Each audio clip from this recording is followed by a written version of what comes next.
صبح جو ہے وہ 12 ربیع الاول ہے، صبح کے وقت آپ اٹھیں، نماز فجر ادا کریں اور جو ہے وہ غسل کریں، اچھے نئے کپڑے پہنیں، خوشبو لگائیں اور نبی علیہ الصلوۃ والسلام کی جو ہے وہ اوپر درود و سلام پڑھیں، رات کو بھی پڑھیں، دن کو بھی پڑھیں، جلوسوں میں شرکت کریں۔ لیکن ان جلوسوں میں جو ہے وہ جائیں جس طرح سے ہمارے ہاں آج خرافات چل پڑی ہے نا، جس طرح سے جو ہے وہ بنا دیا جاتا ہے کعبۃ اللہ کا ماڈل، پھر روضہ رسول اور اس کے ساتھ جو ہے وہ کتنوں کی شکل بنا دیے جاتے ہیں، اور پھر جو ہے وہ بے حیا بے پردہ ہو کے عورتیں جس طرح بازاروں میں گلیوں میں رات کو پھرتی ہیں، یہ کون سا میلاد ہے؟ یہ کون سی نبی علیہ الصلوۃ والسلام کی آمد کی خوشی ہے؟ آمد کی خوشی تو یہ ہے نا کہ آپ نے اگر خوشی کرنی ہے تو اپنے گھر والوں کو بٹھائیں، درود و سلام پڑھیں، حضور کے اوپر درود پڑھیں، سلام پڑھیں۔ اور یہ جس طرح سے ہمارے بازاروں میں ہو رہا ہے آج کل، جس طرح سے جو ہے وہ جوان لڑکے لڑکیاں جو ہے وہ اختلاط ہوتا ہے عورتوں کا اور مردوں کا، اور اتنی خرافات، نمازوں کا بھی خیال نہیں رہا جاتا اور بے پردگی ہوتی ہے، یہ کوئی میلاد نہیں۔ ہاں، اس کے اندر کوئی ثواب نہیں ہے، یہ کوئی خوشی کا اظہار نہیں ہے۔ دیکھیں، میں ایک بات آپ کے سامنے پیش کرتا ہوں، صحیح بخاری کے اندر موجود ہے کہ نبی علیہ الصلوۃ والسلام سے محبت کے جو رنگ ہے نا وہ الگ الگ ہے، ہر کسی کا رنگ الگ ہوتا ہے محبت کے اندر جو وہ کرتا ہے۔ نبی علیہ الصلوۃ والسلام صحابہ میں موجود تھے تو عروہ بن مسعود دشمنوں کی طرف سے جب بعد میں اسلام لائے تو نبی علیہ الصلوۃ والسلام کہ جو ہے نا وہ جاسوسی کرنے کے لیے آئے کفار کی طرف سے۔ جس وقت وہ آئے نا، انہوں نے آ کے کیا دیکھا کہ نبی علیہ الصلوۃ والسلام جس وقت وضو فرماتے تھے نا تو وضو کا جو پانی ہوتا تھا نا، تو صحابہ کرام مستعمل پانی، وہ صحابہ کرام رضوان اللہ علیہم اجمعین زمین پر نہیں گرنے دیتے تھے، زمین پہ نہیں گرنے دیتے تھے، یعنی کہ آپ کا رینٹ، آپ کے منہ سے آنے والا پانی اور ہاتھ باقی پورے بدن سے لگنے والا پانی جو مستعمل ہوتا تھا وہ صحابہ کرام اپنے ہاتھوں کے اوپر لیتے تھے۔ اور یہ نہیں کہ صرف لے لیتے تھے تو بس برکت کے لیے نہیں بلکہ لے کے ہاں یوں کرتے تھے، مسا وجہ ہو و جلدہ ہو، کہ وہ پانی لے کے وہ ساری چیزیں لے کے اپنے چہروں کے اوپر اپنے بدن کے اوپر لگاتے تھے۔ اب اس کا اللہ رسول نے تو حکم نہیں دیا تھا، نہ کوئی اللہ کی طرف سے جو ہے وہ حکم آیا، نہ نبی علیہ الصلوۃ والسلام نے یہ فرمایا کہ میرے وضو کا پانی جو ہے مستعمل اگر وہ نیچے تم نے نہیں گرنے دینا، اپنے ہاتھوں پہ اپنے بدن پہ لینا ہے تو اس طرح سے کرنا ہے، یہ نہیں تھا، بلکہ میرے محبوب علیہ الصلوۃ والسلام نے فرمایا، انہوں نے فرمایا کہ صحابہ یہ کیا کر رہے ہو؟ عرض کیا یا رسول اللہ صلی اللہ علیہ وسلم ہم جو ہے وہ آپ کی محبت میں جو ہے کر رہے ہیں، حکم نہیں دیا اور نہ ہی حضور نے اس سے منع فرمایا۔ دیکھا نا محبت کا طریقہ کار ہوتا ہے، منع بھی نہیں فرمایا، ٹھیک ہے، فرمایا کہ میں تمہیں ایک بات بتاؤں، فرمایا کہ یہ بھی ٹھیک ہے کہ تمہاری محبت کے یہ رنگ ہیں کہ تم جو ہے وہ میرے وضو کا پانی نیچے نہیں گرنے دیتے، اپنے چہروں پہ اپنے بدن پہ ملتے ہو،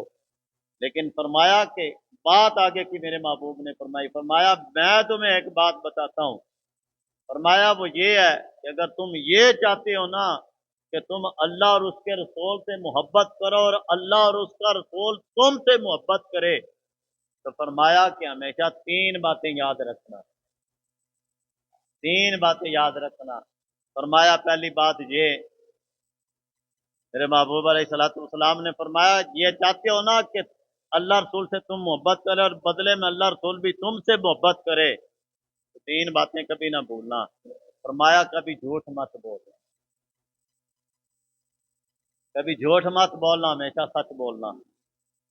اور فرمایا کہ دوسری بات یہ ہے کہ امانت تمہارے پاس رکھی جائے نا تو اس میں کبھی خیانت نہ کرنا، خیانت نہ کرنا۔ اور تیسری بات نبی علیہ الصلوۃ والسلام نے فرمائی، فرمایا کہ اپنے پڑوسی کے حقوق کا اچھے سے خیال رکھنا۔ 40 گھروں تک پڑوسی ہوتا ہے، فرمایا کہ یہ تین کام کرو گے نا، اصل زندگی جو ہوتی ہے نا وہ یاد رکھیں عمل سے زندگی بنتی ہے، جنت بھی جہنم بھی۔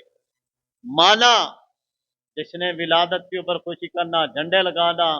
جھنڈیاں لگانا، لائٹنگ کرنا، یہ سارے جلسے جلوس اپنی محبت کے، لیکن اگر آپ یہ چاہتے ہیں نا کہ اللہ رسول، یہ تو ہماری طرف سے ایک خوشی کا اظہار ہے اور محبت کا اظہار ہے نا، لیکن اگر ہم یہ چاہیں کہ اللہ رسول ہم سے محبت کریں، میرے آقا کیا فرما رہے ہیں؟ فرمایا ہمیشہ سچ بولنا، جھوٹ نہ بولنا، ہمیشہ سچ بولنا ہے۔ امانت رکھی جائے تو امانت میں خیانت نہیں کرنی، پڑوسی کے حقوق کا خیال کرنا ہے۔ فرمایا کہ جب یہ کام کرو گے اس کا فائدہ کیا ہوتا ہے؟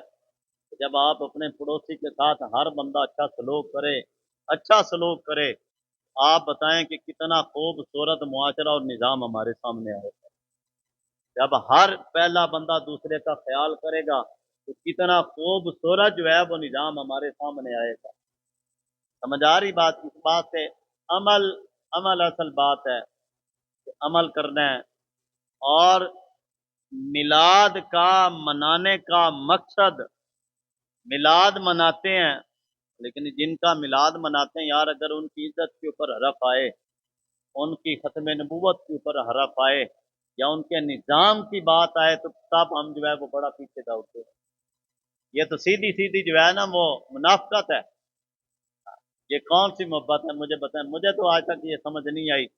کہ آپ نظام کفر کا لے کے چلیں، پرموٹ آپ کفر کے جو ہے وہ کلچر کو کریں،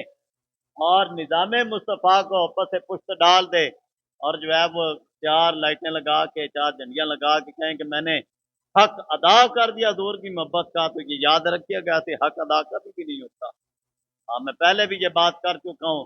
کہ امام تقی الدین سبکی رحمۃ اللہ علیہ نے فرمایا کہ صحابہ نے اگرچہ حضور کے لیے اپنا سب کچھ قربان کر دیا، اپنی گردنیں کٹا دی، اپنا مال جان عزت آبرو سب کچھ حضور کے لیے قربان کر دیا، لیکن آپ فرماتے ہیں کہ نبی علیہ الصلوۃ والسلام کا حق تو صحابہ بھی ادا نہیں کر سکتے۔ جب صحابہ ادا نہیں کر سکے تو میں اور آپ کیا کر سکتے ہیں؟ اور وہ صحابہ کی ذاتیں تھیں۔ اس واسطے تمام خرافات سے بچنا ہے، جس کے اندر اللہ رسول کی نافرمانی ہے، جو گناہ والے کام ہے، جس طرح جو ہے وہ چوکوں کے اندر کئی مقامات کے اوپر نوجوان لڑکے ساؤنڈ لگا لیتے ہیں، اس کے اندر جو ہے وہ باجا سرنگی ڈھولکیاں اور جو ہے وہ گانا باجا ہو رہا ہوتا ہے، اور وہ جو ڈانس کیے جاتے ہوتے ہیں، رقص کر رہے ہوتے ہیں، عورتیں مل رہی ہوتی ہیں بے پردہ ہو کے، یہ کون سے چیز، کہاں سے آ گیا جائے؟ اگر آپ نے کرنا ہے تو بہترین اس کا حل یہ ہے، ایسا کوئی خطیب جڑا پہلے کہے جناب مینو 1.5 لاکھ روپیہ دیو تو میں پھر تقریر کرنا آنا، ایسا کوئی نات خاں جو ماڈرن قسم کا جو ہے نا وہ مذہبی ماڈرن میراثی، ہاں، اب اللہ معاف فرمائے، کیا کیا نئے نئے رنگ آ گئے ہیں، ہم تو جو ہے وہ قاصر ہیں، اسی طرح چلے وہ بھی چھوڑیں۔ اب بد قسمتی سے یہ آ گیا کہ اب عورتیں بھی اس طرح سے کرنے لگ پڑی، جناب اتنے سج دج کے میک اپ کر کے اور گجرے ڈال کے اور ایسے بن صبر کے، اللہ اللہ کی پناہ، اللہ کی پناہ۔ اور میں نے کہا جس عورت کو یار قرآن اونچا پڑھنے کی بھی اجازت اسلام نہیں دیتا کہ تیری آواز جو ہے وہ غیر محرم کے کان میں تیرے قرآن پڑھنے کی بھی آواز نہ جائے، اذان نہیں پڑھ سکتی، اذان کتنا بڑا ثواب کا کام ہے جی۔ ہاں، مسجد میں آج کے دور کے اندر نماز آ کے نہیں پڑھ سکتی کہ جماعت معاف ہے، عیدین معاف ہے، جمعہ معاف ہے، کیا ہے کہ اپنے گھر کے اندر رہے، اپنے گھر کے اندر رکے۔ ہاں، اب تو وہ ایسا کوئی، یہ سب ناجائز ہے، یہ یاد رکھیے گا بالکل۔ ہاں، یہ جو ابھی طریقے کار چل پڑے ہیں نا، ہاں، اور ایک طرف جناب مفتی صاحب بیٹھے، دوسری طرف ڈاٹا کھول کے عورت بیٹھی ہوتی ہے، یہ سارا فیشن ہے اور ساری اپنی تشہیر ہے اور کچھ بھی نہیں ہے، بالکل حرام اور ناجائز ہے۔ جب میرے آقا نے فرما دیا ہے کہ یہ ساری چیزیں حرام ہیں، ناجائز ہیں، تو لاکھ کوئی مفتی بیٹھو ٹی وی کے اوپر، لاکھ کو جو ہے وہ سوشل میڈیا کے اوپر بیٹھ کے جو ہے وہ ٹاک شاک کر رہا ہے، پوڈ کاسٹ کر رہا ہے، جو بھی کر رہا ہے آج، اور سامنے جو ہے وہ بے پردہ عورت بیٹھی ہوئی ہے اور اینکر پرسن ہے وہ سوال کرتی ہے جی آپ کیا کہتے ہیں؟ سارا فیشن ہے، ساری جدت پسندی ہے، کوئی اسلام نہیں ہے۔ اسا مر گئے ہیں، اگر کسی کو کوئی بات ہے بھی، اگر تو عورتیں اب جو ہے وہ معاذ اللہ اعلی حضرت سے پوچھا گیا کہ کیا عورت میلاد پڑھ سکتی ہے؟ ہاں، عورت میلاد پڑھ سکتی ہے۔ 14ویں جلد کے اندر اعلی حضرت نے فرمایا اگر وہ پڑھنا چاہتی ہے، نعت پڑھتی ہے، کسی چائے خانے میں بیٹھے کہ جہاں سے اس کی آواز کسی غیر محرم کے جو ہے نا وہ کان کے اندر نہ جائے، لیکن ایسے تو جناب پورا موبائل لے کے جناب جو ہے وہ پھر اسی طرح کا طریقہ، پھر وہ فیشنی نعت خان، وہ جناب اسی طرح کے وہ جاہل خطیب، تیل کا بیڑا غرق کر کے رکھ دیا ہے۔ پہلے جناب 50,000 اکاؤنٹ میں ڈالو، کیا کہہ رہا ہوں جو میں بڑا عسکر رسول ہوں، میں حضور کی نعت خوانی کرنے جا رہا ہوں، میں جا رہا ہوں، لیکن پہلے اس کے لیے شرط یہ ہے کہ میرے اکاؤنٹ میں 50,000 ہے، اور باقی کی خدمت وہاں میرے لیے کی۔ میں نے کہا کہ کون سا دین ہے؟ لوگ خدمت کرتے ہیں، علماء کی خدمت کرنی چاہیے، وہاں پہ خرچ کریں کہ جہاں دین کا کام ہو رہا ہے، جہاں جو نبی علیہ السلام کے دین کو پڑھنے پڑھانے والے ہیں، وہاں اپنا مال خرچ کریں۔ حاجی صاحب پورا سال جناب کھائیں گے سود، رشوت لیں گے دیں گے، حرام کھائیں گے سود کھائیں گے، سال کے بعد ایک محفل میلاد رکھی اور کہا جی اب میں بری ذمہ ہو گیا، میں بڑا عسکر رسول ہو گیا۔ وہ جاہل قسم کے نقیب، اب جی عام بات ہو چکی ہے، نئی طاقت نہ بلائیں نہ کریں۔ بڑا خوبصورت یہ ہے، 2 افراد ہیں 4 افراد ہیں، فیملی کیا ہے، ان کو لیں بیٹھیں غسل کریں، خوشبو لگا کے نبی علیہ السلام کے اوپر درود پڑھیں، اس سے بڑھ کے خوبصورت میلاد ہے کہ فیشن سے بعد آئیں اصل دین کی طرف آئیں، اصل دین کی طرف آئیں۔ یہ سارے فیشن ہیں، 7 رنگیاں پگڑیاں تو جناب ڈیزائنر، اور جناب میک اپ کرا کے کی بن کے نعت خان دین، میں کہ کیڑی نعت خانی؟ اور یہ بھی یاد رکھیے یہ کوئی سنت بھی نہیں ہے نعت خانی میں، یہ بتا رہا ہوں پورے وضو کے ساتھ۔ حضرت حسان بن ثابت رضی اللہ تعالیٰ جو حضور کی جو ہے نا وہ مدح سرائی فرماتے تھے، آپ جو کرتے تھے تو وہ صرف اس لیے ہوتا تھا کہ نبی علیہ السلام کے دشمنوں کو لگام ڈالتے اور حضور کی مدح سرائی کرتے تھے، وہ تو حضور کی جو ہے وہ ناموس کے اوپر پہرا دیتے تھے۔ اور آج پھر ہمارے نعت خانوں نے اسے آگے نکال لیا کہ حضور مدینے میں تشریف لے گئے تو بچیوں نے میں کہ تو بچی ہیں،